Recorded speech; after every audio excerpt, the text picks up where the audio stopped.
Siema, tu Wahacz. Zapraszam na test Volkswagena Tayron, czyli SUV-a tego producenta dla osób, dla których Tiguan jest za mały i potrzebują więcej przestrzeni. Tayron, pomimo bycia świeżym modelem, ma nieoczywistą jak na współczesne standardy paletę silników i testowany egzemplarz jest tego przykładem. To znaczy pod maską pracuje w nim diesel 2.0 TDI 193 konie połączony z automatyczną skrzynią biegów DSG i napędem na wszystkie koła 4Motion, a poza tym mamy jeszcze słabszą jednostkę wysokoprężną 150 koni z napędem na przód. Fani benzyn dostają podstawowy silnik w tym modelu 1.5 ETS i 150 koni, ale obecne są także dwulitrowe 204 i 265 koni mechanicznych mające napęd na 4 koła. Mamy także hybrydy plug-in oparte o 1.5 TSI z mocą układu 150 albo 177 koni, ale zdecydowanie nie stanowią one rdzenia palety silnikowej Tayrona i jeśli ktoś szuka bardziej tradycyjnego układu napędowego w większym SUV-ie, to znaczy mającym dokładnie 479 cm długości i 185 cm szerokości, to co przygotował Volkswagen wygląda naprawdę ciekawie. Do jazdy dostałem egzemplarz w wersji Airline, która może być łączona jedynie z mocniejszymi silnikami i oznacza topowe wyposażenie, a także usportowiony pakiet stylistyczny, to znaczy zmieniają się wtedy trochę zderzaki oraz dochodzą inne felgi. Testowane auto jest dokładnie w wersji Airline Plus, czyli z pakietem wizualnym bez zmian względem zwykłego Airline, ale za to z jeszcze większą ilością rzeczy w standardzie i w niej dostaje się 20-calowe obręcze, w testówce miały opcjonalny wzór za 2980 zł. Samochód w takiej konfiguracji prezentuje się moim zdaniem dobrze. Mamy tutaj typowy design dla współczesnych Volkswagenów. Co istotne też, pomimo dołożonego względem Tiguana nadwozia z tyłu, linia boczna nie sprawia jak dla mnie wrażenia przesadnie ciężkiej. We wnętrzu Airline wprowadza inne wykończenie z niebieskimi akcentami i fragmentami zamszowymi, co wygląda ładnie moim zdaniem, a ogólny design kabiny jest dosyć prosty, z dominującymi przestrzeń ekranami, ale też nie jest według mnie zbyt nudny. Deska rozdzielcza jest tutaj wyraźnie cofnięta, co buduje wrażenie przestronności kabiny, że przed kierowcą i pasażerem jest odpowiednio dużo miejsca. Wyraźnie w Airline zmieniają się także fotele, bo dostaje się całkiem rasowo wyglądające kubełki Ergo Active, dobrze wyprofilowane na bokach, ale dosyć miękkie, pod kątem wygody nie mogę im nic zarzucić. Co dziwne i też słabe, pomimo topowej odmiany i obecności masażu w przednich fotelach, nieobecna jest w nich elektryczna regulacja i aby ją mieć, trzeba dopłacić 11 000 złotych do foteli skórzanych z wentylacją, ale wtedy traci się ich sportowy wygląd. Jak dla mnie w Airline'owych zdecydowanie też powinna być elektryka. Z kolei 24 000 złotych wynosi różnica cenowa pomiędzy słabszym dieslem 150 koni mechanicznych, a tym mocniejszym z testówki 193 konie i biorąc to pod uwagę szkoda, że do wersji Airline można zamawiać tylko tego drugiego, ponieważ Tayron ogólnie nie jest samochodem sportowym i jeśli komuś wystarczy mniejsza moc, ale chciałby z kolei mieć w tym modelu ciekawszy wygląd, to niestety nie ma takiej możliwości. Jeszcze zrozumiałbym taki ruch we flagowym Airline Plus, ale w zwykłym Airline już mniej, tym bardziej, że cena diesla 150 koni jest i tak zbliżona do hybrydy plug-in i dla wielu klientów te silniki mogą być bezpośrednimi konkurentami przy wyborze auta z finansowego punktu widzenia. Kolejnym dziwnym cennikowym posunięciem jest zarezerwowanie topowej benzyny, to znaczy 2.0 TSI 265 koni tylko dla Airline, podczas gdy lepiej doposażony Airline Plus nie może jej mieć pod maską i tam maksymalna moc wariantu benzynowego to 204 konie. No ale jest jak jest, decydując się na najmocniejszego diesla otrzymuje się w Tayronie takie przyspieszenie od 0 do setki.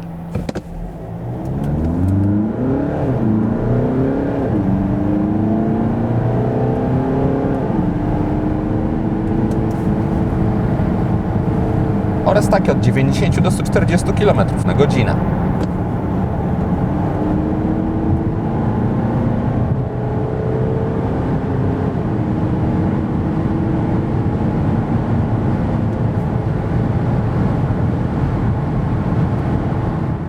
Osiągi testowanego Volkswagena są ok i do takiego SUV-a o rodzinnym przeznaczeniu moim zdaniem wystarczające. Zrywność samochodu od czasu do czasu pogarsza trochę skrzynia biegów, czyli 7-stopniowy automat DSG, któremu gdy ostrze się przyspiesza i chce się dynamiczniej ruszyć, zdarzało się dłużej niż bym chciał zwlekać ze zdecydowaną reakcją, co widać było chociażby na samym początku nagrania z przyspieszania od zera, a tam odpalony był tryb Sport. Opóźnienie nie było na tyle duże, aby wpływało negatywnie na bezpieczeństwo, ale auto sprawia przez to wrażenie bardziej ospałego niż w rzeczywistości jest, bo gdyż pierwszy etap minie, to do gry wchodzi diesel ze swoim solidnym momentem obrotowym 400 Nm od 1750 do 3150 obrotów, który bardzo sprawnie dalej ciągnie Tyrona i wtedy pod kątem dynamiki wypada on naprawdę ok. Też elastyczność silnika pozytywnie wpływa na odczucia, bo przy okolicach 1300-1500 obrotów można już w nim uzyskać odpowiednie zachowanie do normalnej jazdy, na przykład na drogach krajowych i lekkim zwiększaniu prędkości po wyjściu z zakrętów. No i też poza jakimś ostrym przyspieszaniem, skrzynia zapewni już odpowiednio szybką zmianę biegów, bez odczuwalnej zwłoki, też trafnie dobiera obroty do możliwości silnika, no i też co istotne, praca DSG jest bardzo płynna, więc żadnych szarpnięć nie ma co się obawiać. Tak samo jak dźwięku diesla, bo jego odgłosy są wytłumione i chociaż da się bez problemów zidentyfikować, co znajduje się pod maską, to ja w trakcie jazdy nie zwracałem na to uwagi, bo nie ma tutaj jakiegoś nieprzyjemnego klekotu, czy to na niskich, czy na wysokich obrotach. Ogólnie 2.0 TDI 193 konie to udana jednostka napędowa, bardzo dobrze sprawdzająca się w takim aucie jak Tyron, której pewnie jakieś modyfikacje w oprogramowaniu wystarczyłyby, aby wyeliminować występującą czasami ospałość przy ruszaniu. Jeśli ktoś jednak nie planuje maksymalnie obciążać tego samochodu albo nie podróżuje w terenach, gdzie przydaje się napęd 4x4, to słabszy diesel też moim zdaniem powinien tutaj się sprawdzić. No i tam również pewnie można by liczyć na jeszcze lekkie obniżenie spalania. W testowanym egzemplarzu w Warszawie komputer pokładowy pokazywał mi wyniki w okolicach 7 litrów na 100 km. Na zwykłych drogach poza miastem rezultaty oscylowały wokół 5,5 litra, a na ekspresówkach 7 litrów. Wyniki spalania śledzić można na zegarach, które oferują duże możliwości personalizacji. Można modyfikować to, co będzie się wyświetlało z lewej oraz z prawej strony na tarczach, ale można też ogólnie modyfikować widoki, ponieważ mamy chociażby taki bardziej minimalistyczny albo bardziej sportowy. Można sobie ponadto zmieniać to, co będzie na środku, wliczając w to mapę. Zatem niczego tutaj nie brakuje. Funkcjonalne rozwiązanie. Jeszcze dopowiem, że na zestawie wskaźników może wyświetlać się mapa wyłącznie z nawigacji Volkswagenowej. W tym obszarze nie są zegary zintegrowane z Android Auto czy Apple CarPlay, ale trochę jednak są, ponieważ wskazówki odnośnie nawigacji tej smartfonowej pojawiają się w lewej tarczy. Jest także ich ekspozycja na wyświetlaczu przeziernym. Sterowanie zawartością elektronicznego zestawu wskaźników odbywa się przy pomocy przycisków z prawej strony kierownicy. Jest to bardzo ergonomicznie zaprojektowane, powiedziałbym, że wręcz wzorowo. W sąsiedztwie mamy także przyciski odpowiadające za zmianę piosenek, po drugiej stronie symetrycznie zmiana głośności, a trochę wyżej steruje się aktywnym tempomatem. Jest to dobrze zaprojektowane, poza jedną rzeczą, to znaczy brakuje mi przycisku do wyciszania muzyki, takiego zero-jedynkowego. Tutaj można tylko regulować głośność, a na kierownicy wyciszenia nie ma. Nie jest to jednak wielki problem, ponieważ na tunelu środkowym mamy pokrętło, które po przekręceniu maksymalnie w lewo i wyciszeniu muzyki też pauzuje piosenkę. To pokrętło wyposażone jest w ekran LCD i nieprzypadkowo, ponieważ po jego wciśnięciu można sobie przy jego pomocy też regulować tryby jazdy, co jest ok, ponieważ zawsze samochód startuje na komforcie, można w łatwy sposób chociażby przełączyć się na indywidualny, przy czym wciąż uważam, że to pokrętło jest przyrostem formy nad treścią, ponieważ za te funkcje mogłyby odpowiadać takie zwykłe pokrętło albo nawet jeden przycisk tylko do trybów jazdy, a pieniądze zaoszczędzone osobiście wolałbym, żeby zostały zainwestowane chociażby w jakiś panel klimatyzacji fizyczny, ponieważ aktualnie mamy tylko przyciski takie dotykowe pod ekranem do regulacji temperatury i to by było na tyle, żeby sterować innymi funkcjami. Trzeba wejść już w menu ekranowe. Ten ekran jest bardzo duży, więc interfejs jest przejrzysty, ale wciąż zmiana siły nawiewu, czego kierunku wymaga więcej operacji niż gdyby jakiś fizyczny panel tutaj był. Przez duży rozumiem 15 cali w testowanym Airline Plus albo 12,9, co jest również wystarczającą wartością w innych odmianach. Duże są tutaj także możliwości personalizacji. Można modyfikować zawartość widgetów na ekranach domowych. Mamy także możliwość zmiany ikonek na górze, więc każdy znajdzie tutaj zestaw przełączników i informacji optymalny dla siebie. Jest także belka od góry, której zawartość też można modyfikować. Gdy się wejdzie na przykład w system audio czy telefon, to mamy odpowiedniej wielkości ikonki, całość działa szybko, mamy także bardzo dobrą jakość wyświetlanego obrazu, no i ten interfejs chociażby w ustawieniach jest również czytelny, więc nie ma problemów, aby dostroić sobie chociażby różne rzeczy związane z działaniem samochodu. Ogólnie ja nie mam do tego systemu zastrzeżeń, jest przemyślany i nowoczesny. Mamy też tutaj to, co już pokrótce pokazałem wcześniej, integrację z Android Auto czy Apple CarPlay. Jest ona bezprzewodowa. Fabryczna nawigacja, nawet w topowych odmianach, wymaga dopłaty 6500 zł i nie jest to moim zdaniem opłacalne, biorąc pod uwagę, że integracja z oprogramowaniem telefonu jest bardzo dobra, to znaczy, gdy jest wyświetlana mapa, to pozostają belki na górze i na dole. Wydając te pieniądze dostaje się także topowe zdolności ładujące, to znaczy z przodu mamy 2 porty USB-C 45 W, a także 2 indukcyjne maty. Ta przestrzeń jest dodatkowo zmyślnie zaprojektowana, ponieważ jest taki daszek, który można sobie regulować pod kątem wysokości i albo mieć bardziej eksponowane te porty na przykład, albo mniej. Przy czym jeśli się wepnie kabel, to ten daszek w żaden sposób w nie nie ingeruje, więc jest i łatwy dostęp, i zachowana estetyka. Jest także z przodu złącze 12V. Uchwyty na kubki można zdemontować. Z tyłu mamy kolejne 2 USB, również 45 W i również standard C. Nawigacja nie jest jedyną rzeczą, którą do Airline Plus można zamówić, ponieważ wersja ta jest wyraźnie lepiej wyposażona niż pozostałe, ale wciąż niekompletnie.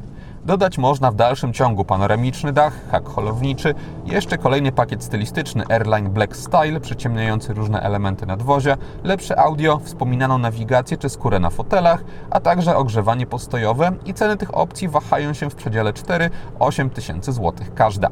4350 zł kosztuje z kolei dokładnie trzeci rząd siedzeń, ponieważ testowany model może występować nie tylko w wariancie 5-osobowym, ale także zabrać 7 pasażerów. Na pokładzie egzemplarza testowego dodatkowych foteli nie było, ale poza tym znalazło się praktycznie wszystko, co się da i przełożyło się to na cenę auta wynoszącą około 290 tysięcy złotych, zatem już naprawdę masę pieniędzy. Na szczęście poza Airline Plus dostaje się jeszcze 4 poziomy w cenniku, do których dorzucać można też opcjonalne wyposażenie. Jest ono pogrupowane w pakiety, nie ma możliwości zamawiania dużej ilości pojedynczych rzeczy, ale wciąż można dzięki temu dopasować Tyrona pod swoje możliwości finansowe. No i też trzeba pamiętać o silnikach, bo nimi także można wyraźnie różnicować cenę. Myśląc o rozsądniejszej konfiguracji i skupieniu się po prostu na otrzymaniu przestronnego SUV-a, któremu niczego istotnego do wygodnego użytkowania nie brakuje, optymalne są moim zdaniem wersje Life Plus lub Elegance, bo dodają jednak trochę rzeczy względem podstawy, które można chcieć mieć na dłuższą metę, jak przykładowo podgrzewaną kierownicę czy fotele, a różnice w cenie przy aucie kosztującym i tak wyjściowo około 200 tysięcy złotych nie są jakieś zaporowe. W testowanej wersji dopłaty z kolei nie wymaga adaptacji zawieszenie DCC i jest to miły dodatek, chociaż moim zdaniem zdecydowanie nie niezbędny w tym samochodzie. To znaczy Tyron bez względu na ustawienia ma tak zestrojone zawieszenie, że nie jest on SUV-em o bardziej sportowej charakterystyce, a zarazem nie buje się przesadnie w zakrętach.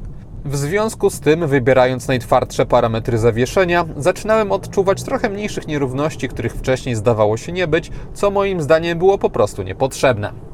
Z kolei na komfortowych ustawieniach one znowu znikały, tak jak wspominałem, pozostawała wciąż odpowiednia stabilność w zakrętach i wtedy testowany model wypada moim zdaniem naprawdę dobrze. Jak na rodzinnego SUV-a trudno jest mu pod kątem wygody coś zarzucić. Układ kierowniczy też można dostrajać w ustawieniach i wpływają one głównie na opór stawiany przez kierownicę i tutaj już parametry sportowe preferowałem, jednak bez względu na pozycję w menu dostajemy wygładzone i trochę opóźnione reakcje na ruchy kierownicą, znowu premiujące jazdę w neutralnym stylu.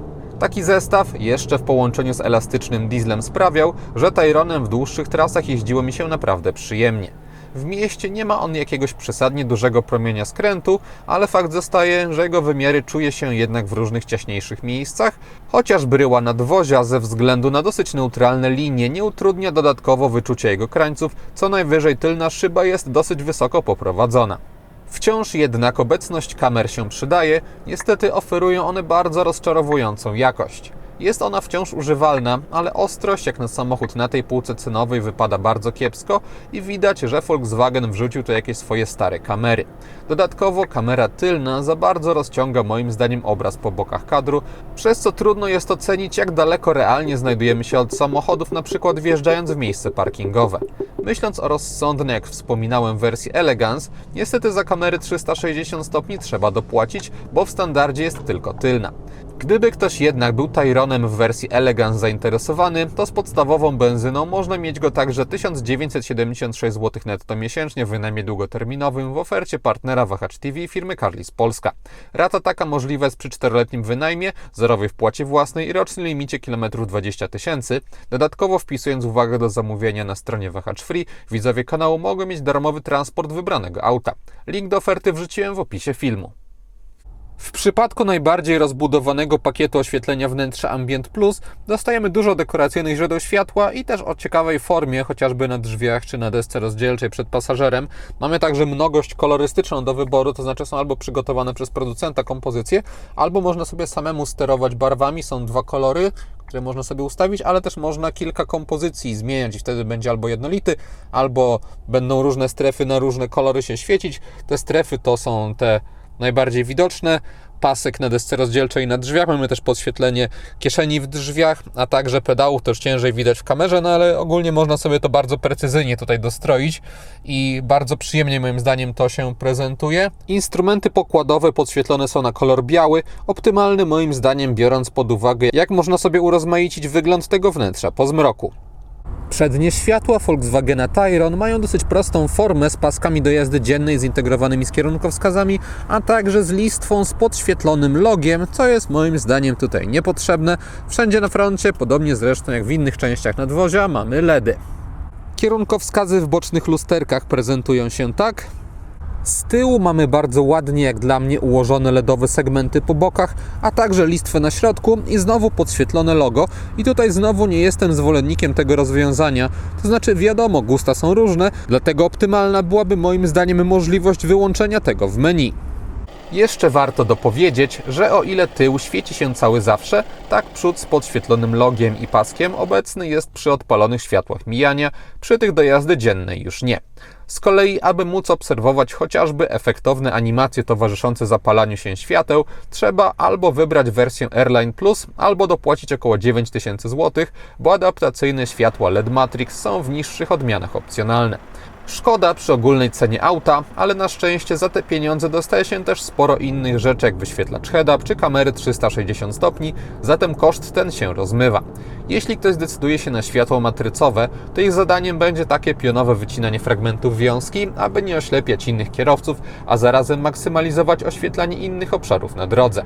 Niezależnie wygaszanych obszarów jest tutaj dużo, dzięki czemu precyzja tworzenia świetlnych tuneli jest dobra. Tak samo zastrzeżeń nie mam do tego, jak samochód wykrywał pojawienie się innych pojazdów, ponieważ nawet na dłuższych prostych szybko przyciemniany był środek i nikt mi nie sygnalizował, ani ja sam nie widziałem, aby mógł kogoś oślepiać. Dodając do tego dobrą moc świecenia, dostaje się w Tayronie bardzo solidne matrycowe LEDy.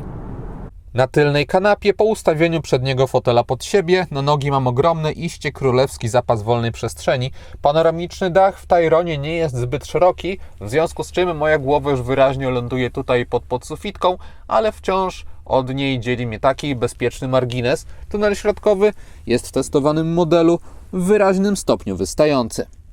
Z tyłu mamy także rozkładany podłokietnik i zdecydowanie niezaprojektowany po linii najmniejszego oporu. Tylna kanapa prezentuje się tak. Mamy regulację kąta pochylenia oparć, a także możliwość przesuwania siedzisk przód-tył. Ja ilość miejsca na nogi pokazywałem przy maksymalnie przesuniętym do tyłu, ale nawet przy maksymalnie przesuniętym do przodu mógłbym za sobą normalnie siedzieć, co najwyżej stykałbym się lekko kolanami z oparciami, które są miękkie. Bagażnik Tayrona w wersji 5-osobowej ma 885 litrów pojemności. Dostajemy tutaj niski próg załadunkowy, jak na gabaryty całego samochodu, a także duży otwór.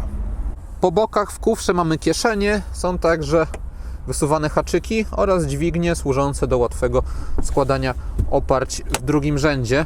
Z prawej strony dodatkowo jest złącze 12V. Poza bazową wersją w standardzie zawsze dostaje się także 230V, a za 5870 zł ekstra można do Tayrona zamówić też hak holowniczy. Podłoga bagażnika ma regulowaną wysokość, może być albo w niższym położeniu, co pokazywałem przed chwilą, albo w wyższym, tak jak teraz. Pod nią jest jeszcze koło zapasowe. Po złożeniu drugiego rzędu siedzeń do dyspozycji dostaje się 2090 litrów. Przy półce bagażnika w wyższym położeniu mamy z grubsza płaską podłogę, to znaczy z unoszącymi się trochę oparciami, ale bez wyraźnego uskoku. Podsumowując, Volkswagen Tayron to auto, którego głównymi atutami są moim zdaniem ilość miejsca w kabinie, a także trochę bardziej tradycyjny charakter. Patrząc na ogromny tablet w środku, można kręcić nosem na to stwierdzenie, ale dzięki jego rozmiarom i modyfikowalności, jedynie właściwie zmiana siły, jeśli ktoś nie korzysta z trybu auto oraz kierunku nawiewu, może być bardziej uciążliwa, a tak samochód ma intuicyjną obsługę, bez wysuwanych klamek i innych tego typu rzeczy.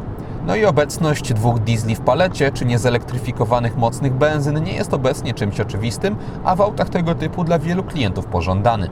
Dodając do tego neutralne właściwości jezdne i odpowiednio działające technologie na pokładzie, Tayron zrobił na mnie dobre wrażenie. Testowana konfiguracja jest ekstremalna cenowo, ale schodząc na ziemię w konfiguratorze wciąż można liczyć na fajne, przestronne auto. I to wszystko, co przygotowałem o Tayronie. Dziękuję za uwagę i mam nadzieję, że jego test się podobał. Jeśli tak było, zachęcam do dania temu filmowi łapki w górę. Będzie mi z tego powodu bardzo miło. A jeśli ktoś nie ma, to zapraszam również do subskrypcji kanału, ponieważ kolejne materiały na Wahacz TV pojawią się już wkrótce. Na razie!